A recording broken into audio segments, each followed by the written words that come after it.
Hello, this part 2 topic is describe a car journey you have been on. You should say where you went, what you did when you got there, why you went there, and explain why you went on that journey by car. Most of my outings are done by car, so I could have chosen from a long list of trips. However, there is one particular journey that I would like to talk about, and it was memorable because it was long and arduous. But my family and I had a remarkable experience when we reached our destination. We went by car, as I am not a fan of public transport. I can't stand being controlled by timetables and love the freedom of coming and going when I please. The journey in question was from Orlando to Clearwater Bay when I was holidaying in America last year. We were staying in Orlando but had planned to go to Clearwater as it is famous for the wild dolphins that swim in the Bay Area. My cousin had told me that the journey would take roughly 2 hours by car, so we set off at 8 a.m. planning to arrive at around 10 a.m. Then we would be able to have some brunch before going on the boat to spot dolphins. Well, that was the plan, but things never go to plan, do they? About an hour into the journey, we suddenly hit traffic congestion. Annoyingly, the traffic had come to a standstill.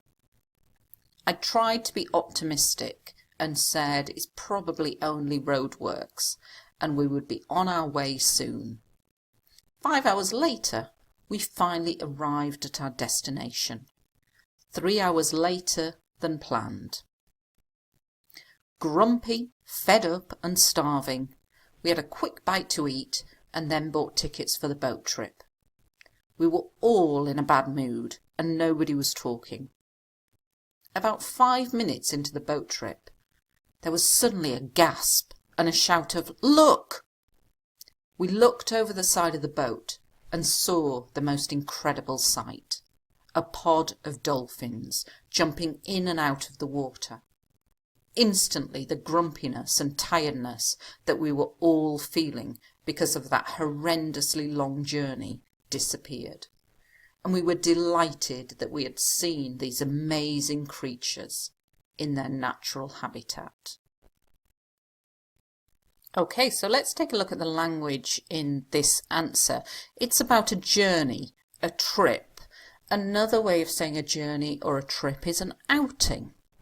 And I'm saying most of my outings are done by car, so I'm using much more complex grammar by using the passive.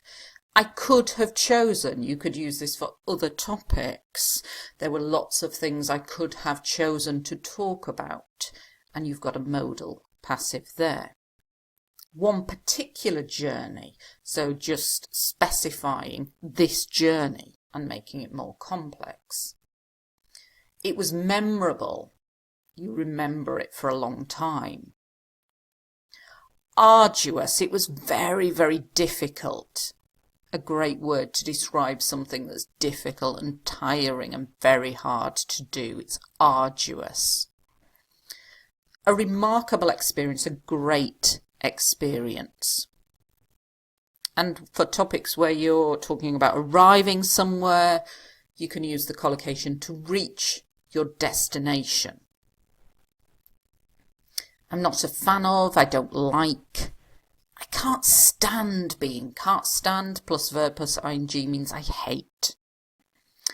And I love the freedom of coming and going when I please. Coming and going when you please means kind of arriving and leaving whenever you want. It's a great collocation. The journey in question, it's like the journey I am talking about. I've used this in other videos, the use of holiday as a verb, and it allows you to use it in the past continuous. I was holidaying there. We were staying, again past continuous. Had planned, so something that I'd already planned in advance.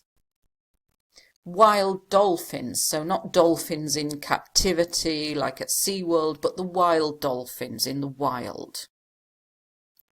Roughly, about, around, about, so showing that you have a large vocabulary. Brunch, it's a good word. It means the time between breakfast and lunch, and when you combine the two, we call it brunch.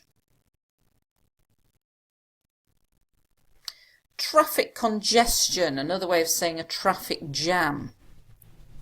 The traffic had come to a standstill. It means the traffic had stopped, and this is a great collocation. Optimistic, very good word for talking about people. If you're being positive, the opposite is pessimistic when you're being negative. Roadworks are when the people are working on the road, so there are traffic lights and it slows you down. Grumpy, fed up and starving. Great for describing this topic. Grumpy, you're angry, you're in a bad mood, you're fed up, you're sick of it, and you're starving, you're hungry. Grumpy, fed up and starving. A quick bite to eat, very useful collocation for other topics, and it just means like a snack. We were all in a bad mood. You can be in a good mood, in a bad mood. So if you're in a bad mood, you're grumpy. A gasp is when you go, because you're shocked or surprised by something, and there is a noun, agasp, or to gasp is the verb. A pod of dolphins, it is the collective noun to describe a group of dolphins, a pod of dolphins. Instantly, it's like at that moment, immediately. Grumpiness, when you're in a bad mood, you're grumpy, and the noun is grumpiness. Horrendously long, really, really long.